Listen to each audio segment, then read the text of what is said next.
They say it started with an experiment in the late 1940s. In a remote Soviet lab, 5 political prisoners were locked in a sealed chamber.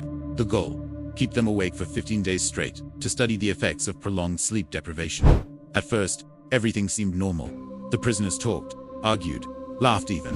The gas pumped into the chamber was supposed to keep them alert. But after a few days, their behavior changed. By day 5, they became paranoid. They whispered about the voices outside the chamber. By day 7, they refused to speak at all except to scream at invisible threats. And by day 10, that's when the real horror began. They stopped sleeping. But they also stopped being human.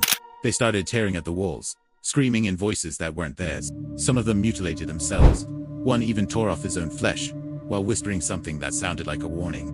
When the scientists finally opened the chamber, they were unprepared for what they saw. The prisoners were alive, but transformed. Eyes wild, skin pale and raw, mouths twitching unnaturally.